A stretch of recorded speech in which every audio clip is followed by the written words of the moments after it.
We're going to bring in our panelists now, and they're going to kind of continue this conversation. The one thing I did want to say also is that since Layla made that TED Talk, she actually was able to get a law passed in Ohio that extends foster care benefits from 18 to 21, so eliminating a lot of homelessness for those people.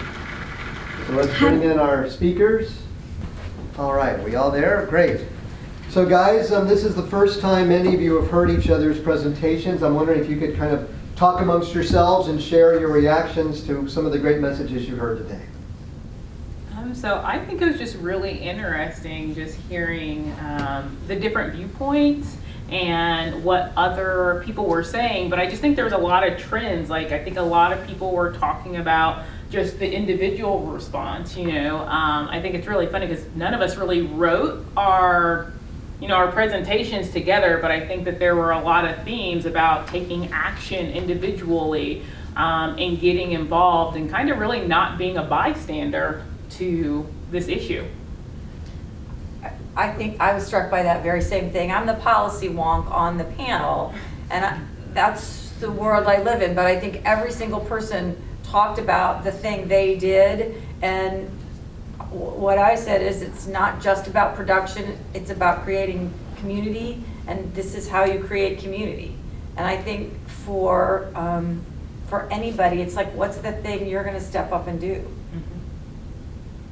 I'd first like to give a shout out to my son who's here in the room. He's a now alumni of University of Akron. I know University of Akron is also watching. Go Zips.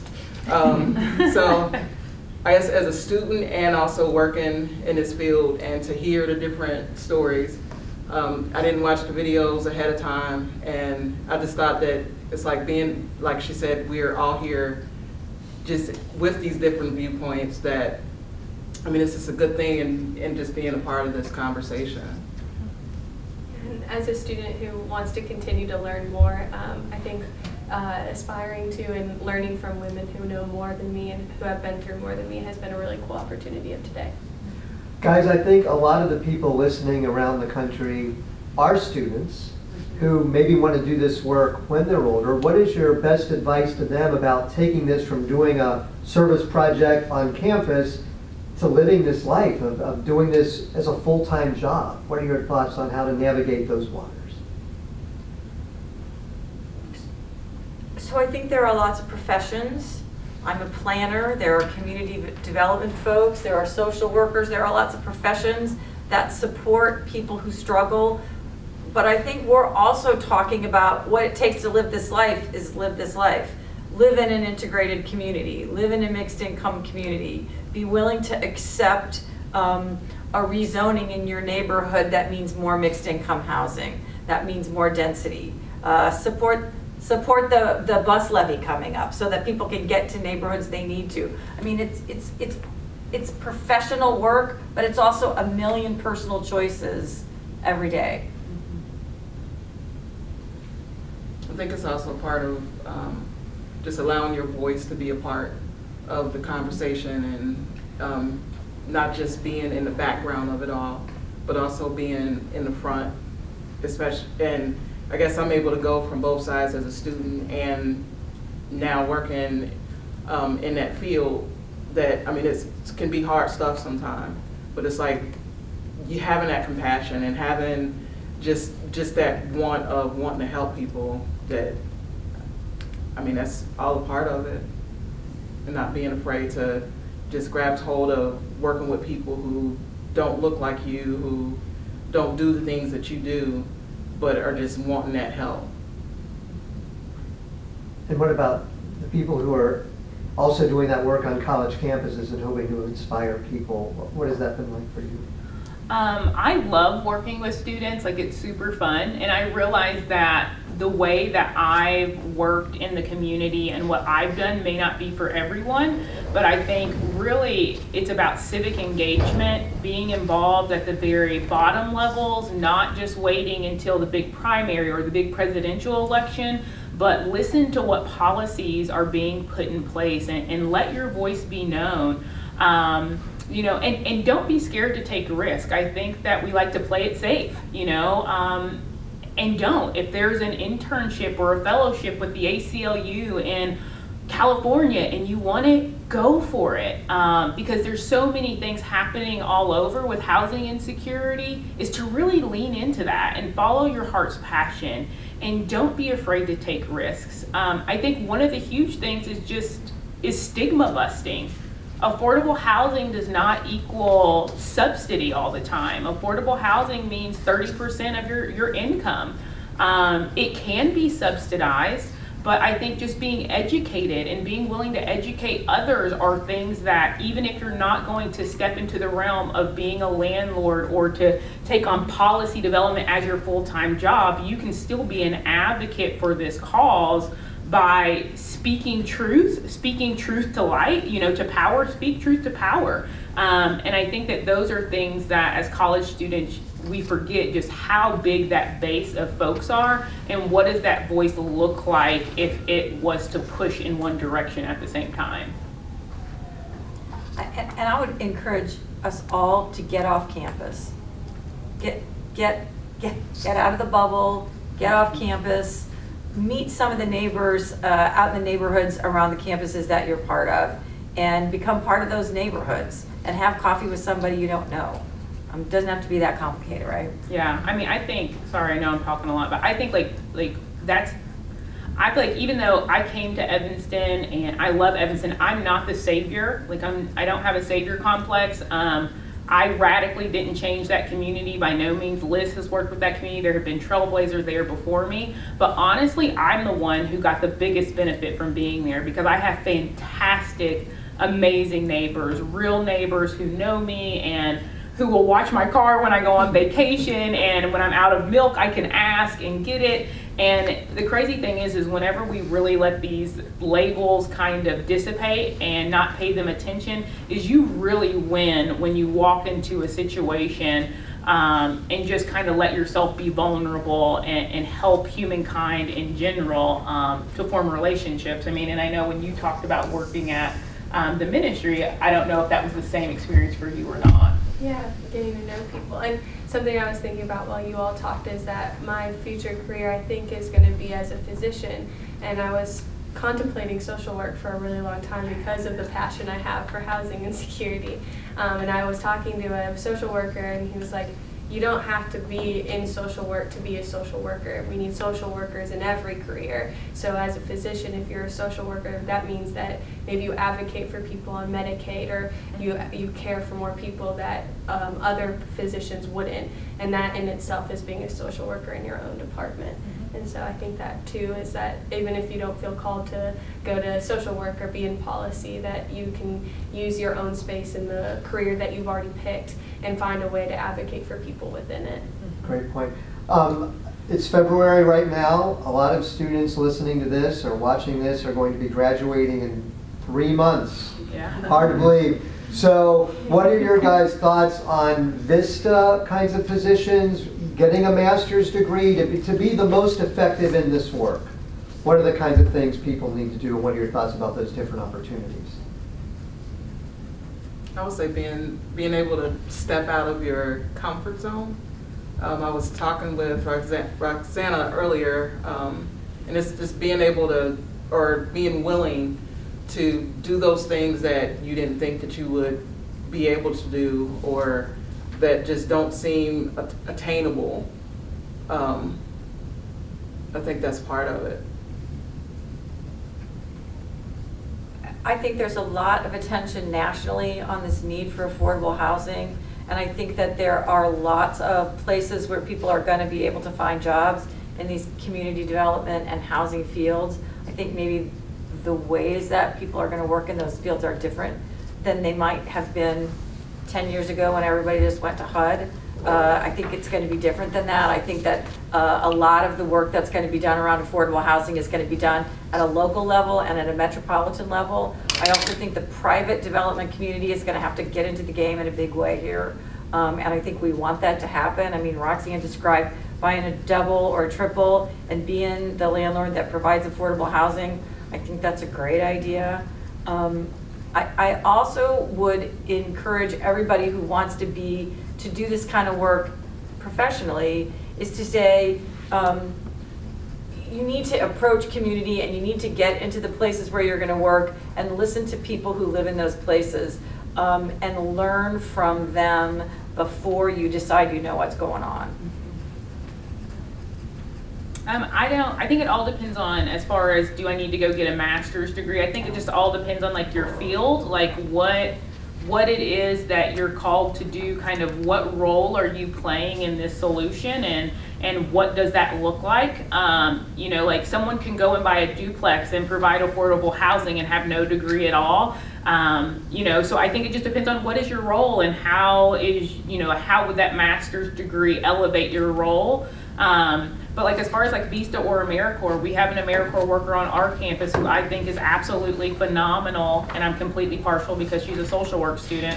But I think that all of those are great opportunities. If your life has the margin and the support where you can go and experience what is happening in another state, in a different region of the US, and how they're impacting or what their solutions are, I say go for it, just because we don't have all the solutions in the Midwest, you know. So if someone's doing something else, go get the information and bring it back if your life can give you the margin to do that. Great points. We're getting some questions coming in. Here's the first one.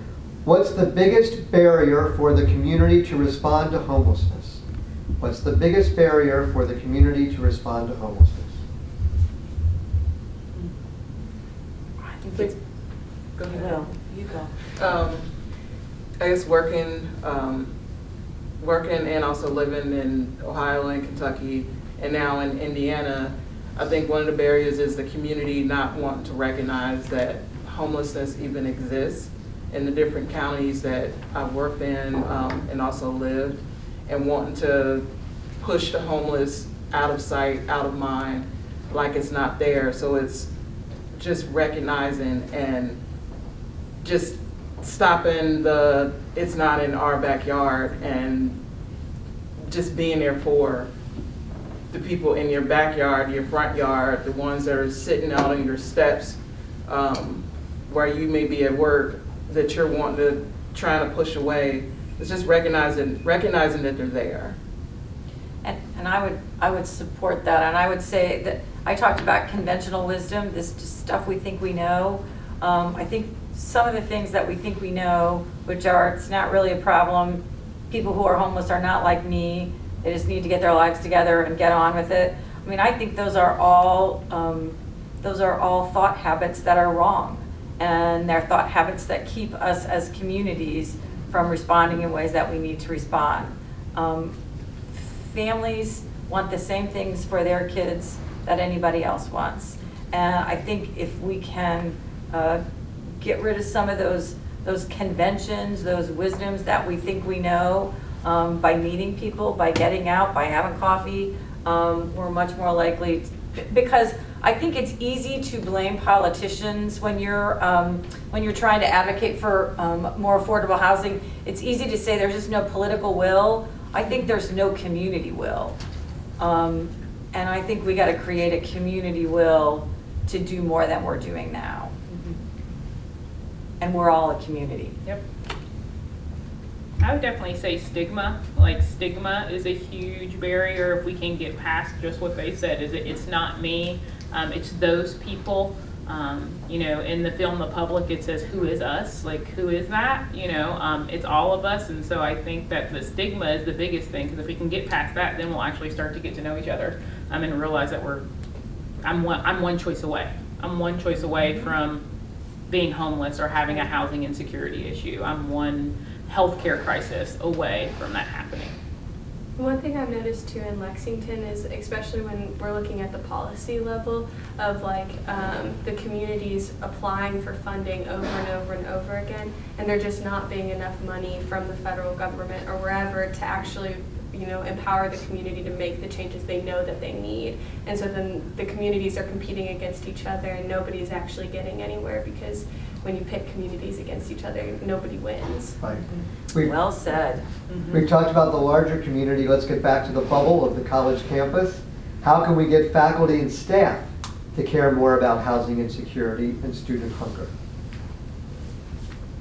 I know at Mount St. Joseph, there's Be Concerned.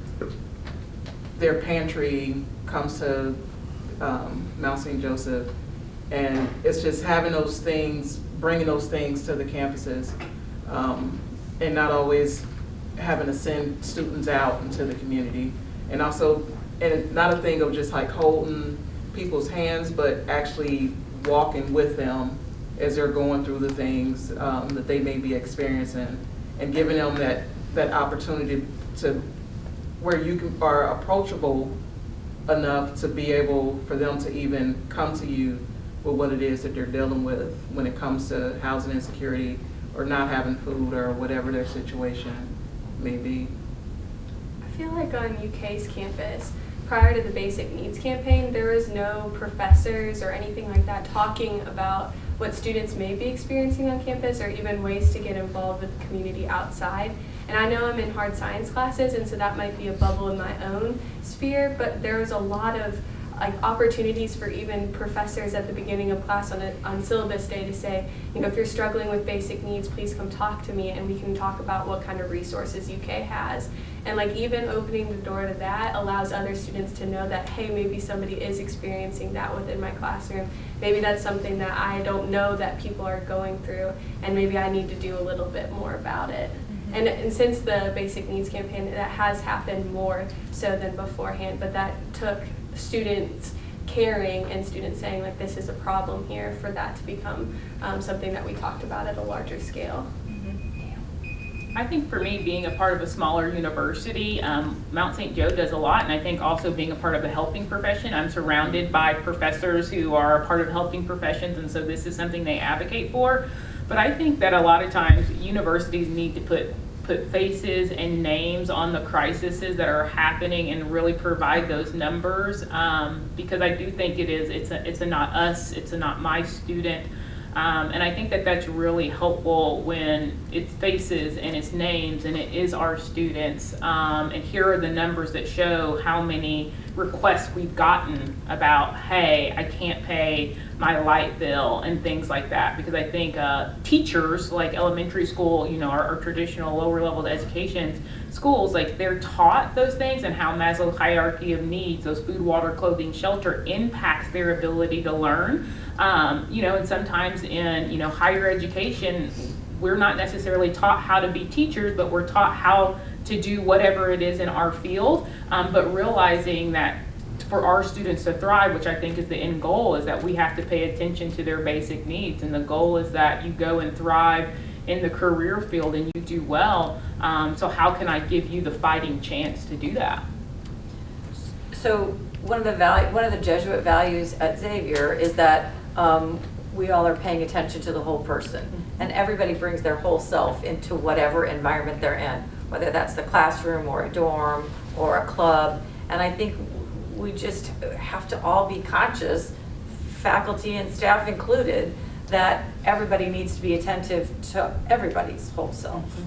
Yeah, I'm going to sneak in here to talk about this too. And what I think also is important is students aren't the only ones who walk around zoning out with their earphones on. Yeah. As teachers and as fellow humans on a college campus, you have to connect when you're walking down the hall, and just be aware of those surroundings and what students are going through. I always stay late on Monday nights, and I was walking out and I saw this boy just kind of sitting on a bench at Thomas More, and he was studying, and I struck up a conversation and found out very quickly he was there till the campus security kicked him out of the building, and then he slept in his car. But if I would have just walked right past him and ignored him, I never would have learned that. And then I was able to put him in contact with people who could help him so he doesn't have to live in his car. But if I would have been walking around with blinders on the college campus, I would have missed that. And so much of this is happening in plain sight, and people are just zoning out because they're not even connecting with their people that they're on their campuses. So that's what it means to create community, right? I talk about community, and I mean off campus, but there's communities on campus, and it's the same ask. I guess what I was thinking, what would it look like if on the syllabus there's something on there that asks the question, if you need help in different areas with housing or just basic needs, this is who you need to contact. It's something you see like on the billboard, something that may be talked about at different fairs, but what would it look like if that's something that's on a syllabus, or something that when different parts of campus get together, what would it look like if that's talked about, or even put out there for students to know and know that that help is there for them. As a student, do you find, are students willing to share that? Are they more secretive? Do they want their fellow students to know they're going through that? How do you break that ice? I think that it's just like the regular community is the same makeup of students, and some people are willing to share once it's over, and once their struggle has passed and they're financially stable or whatever that means to them past that struggle. And some students need to talk about it, and some people won't talk about it no matter how much you ask. So I think in the same way that we look at community members and say, why don't they talk about the struggles that they have, the same thing happens for students. Do any institutions out there do a basic needs assessment for new and/or continuing students? Good question. So that's not really exactly the role I play. I can't say whether it is or isn't happening at our university. I know that with our AmeriCorps worker, or through the Campus Compact, I know that her whole job is responding to basically non-academic barriers that students may have. I don't know if necessarily there's a screening that is taking place for all students regarding that. It could be happening, it's just not the area that I serve in my institution to have that knowledge.